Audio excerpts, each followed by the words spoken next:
வணக்கம். திசைகளின் 10 மணி செய்திகள். போலீசாரின் உத்தரவையும் மீறி சுமார் 200 பேருடன் திரண்டார் அம்னோ இளைஞர் பிரிவு தலைவர் அக்மால். பினாங்கு கப்பலா பாத்தாஸில் கடைக்காரர் ஒருவர் தேசிய கொடியை தலைகீழாக கட்டினார் என்பதற்காக அந்த கடையின் முன் ஆர்ப்பாட்டம் செய்யப்போவதாக மிரட்டி வந்த அம்னோ இளைஞர் பிரிவு தலைவர் டாக்டர் அக்மால் சாலே திட்டமிட்டபடி சுமார் 200 பேருடன் அந்த கடையின் முன் இன்று திரண்டார். பொதுமக்கள் அந்த கடையின் முன் திரள வேண்டாம் என்று போலீசார் அறிவுறுத்திய போதிலும் அந்த உத்தரவை அம்னோ இளைஞர் பிரிவு தலைவர் பொருட்படுத்தியதாக தெரியவில்லை. அந்த கடையில் தடுப்புகள் அமைக்கப்பட்ட நிலையில் சுமார் 200 பேருடன் 1.4 கிலோமீட்டர் தூரம் வரை ஊர்வலமாக வந்த அக்மால் அமைதி பேச்சுவார்த்தை நடத்த வந்ததாக தெரிவித்தார். ஜாலோர் கெமிலாங் கொடிகளை ஏந்திய வண்ணம் மெர்டேகா, மலேசியாவை நேசிக்கிறோம், ஜாலோர் கெமிலாங்கை தற்காப்போம் என்று முழக்கத்துடன் தேசிய கொடியை அசைத்தவாறு அந்த கடையின் முன் அக்மால் வந்தடைந்தார். தாங்கள் யாரையும் இங்கு மிரட்ட வரவில்லை என்றும் தேசிய கொடி மாண்புக்கு உரியது என்பதால் இனி இதுபோன்ற சம்பவம் நிகழக்கூடாது என்று நினைவுறுத்தவே தாங்கள் இங்கு வந்ததாகவும் அக்மால் கூறினார். இது அரசியல் அல்லது இனம் சார்ந்த கேள்வி அல்ல, மலேசியா மீதான தேசப்பற்று தொடர்புடைய விவகாரமாகும் என்று அக்மால் தெரிவித்தார். இந்த ஊர்வலத்தில் பெர்சத்து கட்சியைச் சேர்ந்த உறுப்பினர்களும் இணைந்திருந்தனர். எனினும் எந்தவொரு சாத்தியத்தையும் எதிர்கொள்வதற்கு போலீசார் தயார் நிலையில் நிறுத்தப்பட்டிருந்தனர். அந்த கடை வளாகத்திற்கு செல்ல தடை விதிக்கும் தடுப்புகளையும் போலீசார் அமைத்திருந்தனர். கில்லானில் உள்ள ஓர் இடைநிலை பள்ளியில் விஷத்தை உட்கொண்டு இருக்கலாம் என்று நம்பப்படும் 5ஆம் படிவ மாணவி ஜி ஷர்வினா மரணம் தொடர்பில் மேலும் நடவடிக்கை இல்லை என்று கூறி விசாரணை அறிக்கை மூடப்பட்டு மீண்டும் திறக்கப்பட்டுள்ளதாக கூறப்படுவதை போலீசார் இன்று மறுத்துள்ளனர். கடந்த மே 27ஆம் தேதி கில்லான் தங்கு அம்புவான் ரஹிமா மருத்துவமனையில் இறந்த அந்த மாணவியின் திடீர் மரணம் தொடர்பில் விசாரணை தொடர்ந்து நடைபெற்று வருவதாக வடகில்லான் மாவட்ட போலீஸ் தலைவர் ஏசிபி எஸ் விஜயராவ் தெரிவித்தார். விசாரணை அறிக்கையை தாங்கள் மூடவும் இல்லை, மறுபடியும் திறக்கவும் இல்லை. மாறாக இது தொடர்பாக புகார் கிடைத்த பின்னர் போலீசார் தங்கள் விசாரணையை தொடங்கியுள்ளனர். அந்த விசாரணை இன்னமும் நடைபெற்றுக் கொண்டு இருக்கிறது. மரணத்திற்கான காரணத்தை கண்டறிய ஆய்வுக்கூட அறிக்கைக்காக போலீசார் காத்திருப்பதாக ஏசிபி விஜயராவ் விளக்கம் அளித்தார். அந்த மாணவியின் மரணம் தொடர்பில் பள்ளி ஆசிரியர்கள், மாணவர்கள் உட்பட இதுவரை 25 பேரிடம் விசாரணை நடத்தப்பட்டுள்ளது. மேலும் சில நபர்களின் வாக்குமூலம் பதிவு செய்த பின்னர் மேல் நடவடிக்கைக்காக துணை பப்ளிக் பிராசிக்யூட்டர் அலுவலகத்தில் விசாரணை அறிக்கை தாக்கல் செய்யப்படும் என்று ஏசிபி விஜயராவ் கூறினார். மாணவி ஜி ஷர்வினா மரணத்தில் பள்ளியின் அலட்சிய போக்கு, அதிகார துஷ்பிரயோகம் மற்றும் லஞ்சம் சம்பந்தப்பட்டுள்ளதாக அந்த மாணவியின் பெற்றோர் இன்று புத்ராஜயாவில் மலேசிய ஊழல் தடுப்பு ஆணையமான SPRM தலைமையகத்தில் புகார் செய்திருப்பது தொடர்பில் கருத்துரைக்கையில் ஏசிபி விஜயராவ் மேற்கண்டவாறு கூறினார். கோலாலம்பூரிலிருந்து தென்கொரியாவுக்கு புறப்பட்ட ஏர் ஏசியா விமானம் தவறான விமான நிலையத்தில் தரையிறங்கிவிட்டதாக கடுமையான விமர்சனத்திற்கு இலக்காகியது. தென்கொரியாவில் இன்ஷன் அனைத்துலக விமான நிலையத்தில் தரையிறங்க வேண்டிய ஏர் ஏசியாவின் D750-6 விமானம் அந்த நாட்டின் கிம்போ அனைத்துலக விமான நிலையத்தில் தரையிறங்கிவிட்டதாக தென்கொரியாவின் முன்னணி பத்திரிகையான கொரிய ஹெரல்ட் தெரிவித்தது.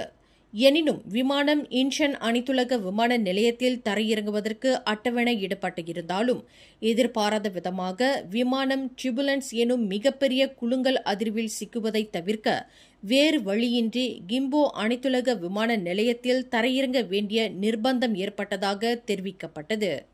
இருப்பினும் நிலைமையை கையாள்வதற்கு எடுத்துக் கொள்ளப்பட்ட வழிமுறை குறித்து விளக்கம் அளிக்கப்படாததால் பயணிகளை மிகுந்த கோபத்திற்கு ஆளாக்கியதுடன் விமானம் தவறான இடத்தில் தரையிறங்கிவிட்டதாக கடும் விமர்சனத்திற்கு இலக்காக வேண்டிய நிலைமை ஏற்பட்டதாக அந்த பத்திரிகை தெரிவித்தது.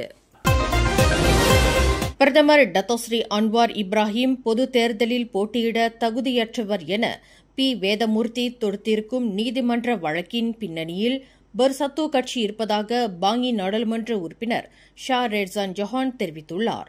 2018ஆம் ஆண்டில் அன்வாருக்கு பொது மன்னிப்பு வழங்கப்பட்டபோது பக்கத்தான் ஹரப்பான் அமைச்சரவையில் வேதமூர்த்தியும் இடம்பெற்றிருந்தார். பொது தேர்தலை எதிர்நோக்காமலேயே துன் மகாதீர் முகமதுவின் தயவால் செனட்டர் பதவி வழங்கப்பட்டு வேதமூர்த்தி அமைச்சரானார். 2018 பொர்டிக்சன் நாடாளுமன்ற தொகுதி இடைத்தேர்தலில் அன்வார் போட்டியிட்ட போது வேதமூர்த்தி இதுகுறித்து வாயை திறக்கவில்லை. ஆனால் இப்போது பெர்சத்து கட்சியின் கூட்டாளிகளுடன் சேர்ந்து கொண்டு நாட்டின் சட்டத்தை மதிப்பது போல வேதமூர்த்தி பாசாங்கு செய்வது வேடிக்கையாக உள்ளது என்று ஒரு வழக்கறிஞருமான ஷா ரெட்சான் ஜொஹான் தெரிவித்தார். பெர்சத்துவில் தனது விசுவாசத்தை காண்பிக்க அன்வாரை எதிர்ப்பது போல் வேதமூர்த்தி வித்தை காட்டுகிறார். அன்வார் சட்டத்தை மீறி தேர்தலில் போட்டியிடுகிறார் என்றால் 2018 அவர் இடைத்தேர்தலில் போட்டியிட்ட போதே அமைச்சர் என்ற முறையில் வேதமூர்த்தி தனது ஆட்சேபத்தை தெரிவித்திருக்க வேண்டும் என்று ஷா ரெட்சான் ஜொஹான் வலியுறுத்தினார். மலேசியாவில் மியான்மர் நாட்டைச் சேர்ந்த கிட்டத்தட்ட 1.5 லட்சம் ரோஹிங்யா அகதிகள் தற்காலிகமாக தஞ்சம் புகுந்துள்ளனர் என்று வெளியுறவு அமைச்சர் டத்தோஸ்ரீ முகமது அசான் தெரிவித்தார். மியான்மரில் தொடர்ந்து நிலவி வரும் அமைதியின்மையை தொடர்ந்து அந்த 1.5 லட்சம் ரோஹிங்யா அகதிகளுக்கு மலேசியா புகலிடம் அளித்து வருவதாக அவர் குறிப்பிட்டார். மியான்மரில் சுதந்திரமான மற்றும் நியாயமான தேர்தல் நடத்தப்பட்டு ஜனநாயக ரீதியாக அமைக்கப்படும் ஓர் அரசாங்கத்தை அந்நாட்டு மக்கள் தேர்ந்தெடுக்கப்படும் வரையில் 1.5 லட்சம் ரோஹிங்யா அகதிகளை அந்நாட்டிற்கு திருப்பி அனுப்ப இயலாது என்று முகமது அசான் தெரிவித்தார். முன்னாள் பொருளாதார அமைச்சர் ரஃபிசி ரம்லியின் 12 வயது மகன் தாக்கப்பட்ட சம்பவத்திற்கு கில்லான் முன்னாள் எம்பி சார்ல்ஸ் சந்தியாகோ கண்டனம் தெரிவித்துள்ளார். ஜனநாயக சமூகத்தில் வன்முறை மற்றும் மிரட்டலுக்கு இடமில்லை என்று சார்ல்ஸ் சந்தியாகோ கண்டித்தார். மக்களால் தேர்ந்தெடுக்கப்பட்ட பிரதிநிதிகள் அச்சுறுத்தல் என்ற போர்வையில் மிரட்டப்படுவது உடனடியாக நிறுத்தப்பட வேண்டும் என்று சார்ல்ஸ் சந்தியாகோ கேட்டுக் கொண்டார்.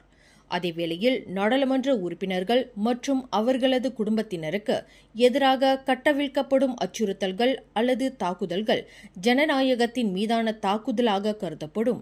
அந்த 12 வயது சிறுவனுக்கு எதிராக நடத்தப்பட்டுள்ள இந்த தாக்குதல் சம்பவம் தொடர்பில் இன்னும் ஒரு வாரத்திற்குள் சம்பவத்திற்கு தீர்வு காணப்பட வேண்டும் என்று போலீஸ் துறையை சார்ல்ஸ் சந்தியாகோ கேட்டுக் கொண்டார். அதேவேளையில் பொதுமக்களின் நம்பிக்கையை பேணுவதற்கு இந்த தாக்குதல் சம்பவம் மீதான விசாரணை விரைந்து நடத்தப்பட வேண்டும், வெளிப்படையாக நடத்தப்பட வேண்டும் என்று சார்ல்ஸ் சந்தியாகோ இன்று வெளியிட்டுள்ள ஓர் அறிக்கையில் கேட்டுக் கொண்டார். தவிர ரஃபிசி ரம்லியின் குடும்பத்தினருக்கு உடனடியாக பாதுகாப்பு அளிக்கப்பட வேண்டும், சிறுவனின் பாதுகாப்புக்கு முன்னுரிமை அளிக்கப்பட வேண்டும் என்று சார்ல்ஸ் சந்தியாகோ கோரிக்கை விடுத்தார்.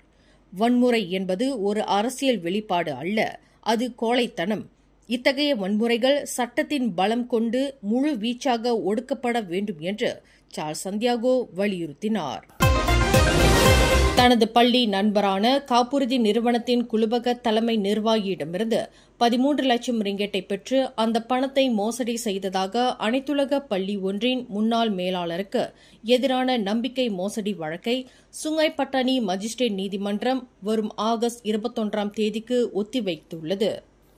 தமது வழக்கறிஞர் நீதிமன்றத்தில் ஆஜராகவில்லை என்று குற்றஞ்சாட்டப்பட்டவரான 56 வயது வி இளங்கோ நீதிமன்றத்தில் தெரிவித்ததைத் தொடர்ந்து இவ்வழக்கு விசாரணையை ஒத்திவைப்பதாக நீதிமன்றம் அறிவித்தது. கோலாலம்பூரில் உள்ள அனைத்துலக பள்ளியில் மேலாளராக பணியாற்றி வந்த சிரம்பானைச் சேர்ந்த இளங்கோ தனது பள்ளி நண்பரான கிடாவைச் சேர்ந்த தி சந்திரராஜனை நம்ப வைத்து கட்டம் கட்டமாக 13 லட்சம் ரிங்கெட்டை பெற்று மோசடி செய்ததாக குற்றஞ்சாட்டப்பட்டுள்ளார். தாம் வேலை செய்து வந்த அனைத்துலக பள்ளியில் பல்வேறு மேம்பாட்டு திட்டங்களின் குத்தகைகளை பெற்றுத் தருவதாக சந்திரராஜனிடம் கூறி அப்பணத்தை பெற்று மோசடி செய்ததாக அவருக்கு எதிராக 2 நீதிமன்றங்களில் மொத்தம் 58 குற்றச்சாட்டுகள் சுமத்தப்பட்டுள்ளன. எனினும் தனக்கு எதிரான அனைத்து குற்றச்சாட்டுகளையும் மறுத்து இளங்கோ விசாரணை கோரியுள்ளார். வழக்கு விசாரணையின் போது இளங்கோவிற்கு பணம் கொடுத்ததாக கூறப்படும் அவரின் பாலிய நண்பரான சந்திரராஜனும் நீதிமன்றத்துக்கு வந்திருந்தார். குற்றவாளி என்று நிரூபிக்கப்பட்டால் கூடியபட்சம் 10 ஆண்டு சிறை, பிரம்படி மற்றும் அபராதம் விதிக்க வகை செய்யும் குற்றவியல் சட்டம் 402 பிரிவின் கீழ் இளங்கோ குற்றச்சாட்டை எதிர்நோக்கியுள்ளார். பண்டான் எம்பி ரஃபிசி ரம்லியின் குடும்பத்தினருக்கு பாதுகாப்பு அளிக்கப்படும் என்று போலீசார் தெரிவித்துள்ளனர். நேற்று புத்ராஜயா IOI சிட்டி பேரங்காடி மையத்தின் வாகன நிறுத்தும் இடத்தில் ரஃபிசியின் 12 வயது மகன் தாக்கப்பட்ட சம்பவத்தை தொடர்ந்து அவரின் குடும்பத்தினருக்கு பாதுகாப்பு அளிக்கப்படும் என்று ஸ்லாங்கூர் மாநில போலீஸ் தலைவர் ஷசலி கஹார் தெரிவித்தார். எனினும் ரஃபீஸின் குடும்பத்தினருக்கு எத்தகைய பாதுகாப்பு அளிக்கப்படும் என்பது குறித்து அவர் விவரிக்கவில்லை. இன்று ஷாலாமில் ஸ்லாங்கூர் மாநில போலீஸ் தலைமையகத்தில் நடைபெற்ற செய்தியாளர்கள் கூட்டத்தில் ஷசலி கஹர் இதனை தெரிவித்தார். அந்நிய நாட்டவர்கள் சம்பந்தப்பட்ட லவ் ஸ்கெம் மோசடி கும்பல் ஒன்றை மலாக்கா போலீசார் முறியடித்துள்ளனர். மலாக்கா போலீஸ் தலைமையகத்தின் வர்த்தக குற்ற புலனாய்வுத்துறை அதிகாரிகள் நேற்று முன்தினம் பின்னிரவு 2:45 மணியளவில் மலாக்கா கிளேபாங்கில் உள்ள 3 ஆடம்பர அடுக்குமாடி குடியிருப்புகளில் சோதனையிட்டதில் 4 பிடிபட்டனர் என்று மலாக்கா மாநில போலீஸ் தலைவர் டத்தோ ஜுல்கைரி மொக்தார் தெரிவித்தார். நைஜீரியாவைச் சேர்ந்த 3 ஆடவர்களும் இந்தோனேசியாவைச் சேர்ந்த ஒரு பெண்ணும் கைது செய்யப்பட்டதாக அவர் குறிப்பிட்டார். 39க்கும் 47க்கும் இடைப்பட்ட வயதுடைய இந்த 4வரிடமிருந்து 2 மடிக்கணினிகள், 8 கைபேசிகள், 6 கடப்பிதழ்கள் உள்ளிட்டவை பறிமுதல் செய்யப்பட்டது. இவற்றின் மொத்த மதிப்பு 15,000 ரிங்கிட் ஆகும் என்று டத்தோ ஜுல்கைரி குறிப்பிட்டார். மலாக்கா கோத்தஷா பண்டாரில் உள்ள கொண்டோமினியம் வீடமைப்பு பகுதியில் உள்ள ஓம்ஸ்டே வீட்டில் தங்கியிருந்த ஆடவர் ஒருவர் 27வது மாடியிலிருந்து கீழே விழுந்து மரணமுற்றார். இந்த சம்பவம் இன்று அதிகாலை 2:30 மணியளவில் நிகழ்ந்தது.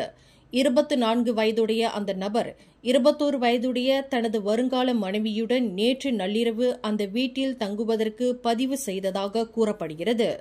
அந்த ஆடம்பர அடுக்குமாடி வீட்டின் 8வது மாடியில் உள்ள நீச்சல் குளத்தில் பலத்த சத்தத்துடன் பெரும் அதிர்வு ஏற்பட்டதைத் தொடர்ந்து குடியிருப்பாளர்கள் இந்த சம்பவம் குறித்து உணர்ந்ததாக தெரியவந்துள்ளது.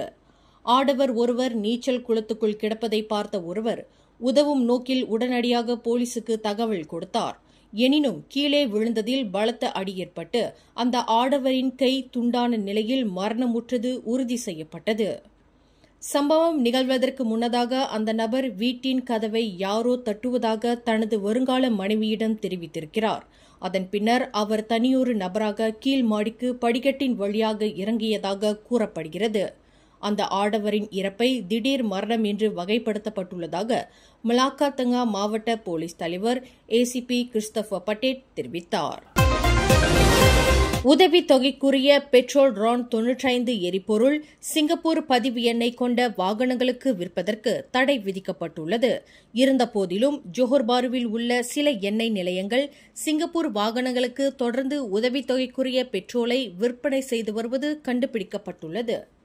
சிங்கப்பூர் வாகனங்களுக்கு மலேசிய எண்ணெய் நிலையங்களில் பெட்ரோல் ரான் 95 விற்பனை செய்வதை ஆதாரத்துடன் காட்டும் காணொலிகள் சமூக வலைதளங்களில் தொடர்ந்து வைரலாகி வருகின்றன.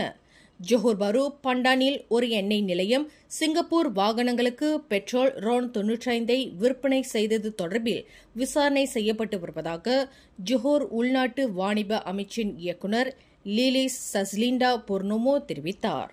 மேலும் செய்திகளை தெரிந்து கொள்ள கீழே இருக்கும் பெல் பட்டனை அழுத்துங்கள். உங்கள் மகிழ்ச்சியை வெளிப்படுத்த லைக் மற்றும் ஷேர் செய்யுங்கள். தொடர்ந்து திசைகளோடு இணைந்திருக்க சப்ஸ்கிரைப் செய்யுங்கள்.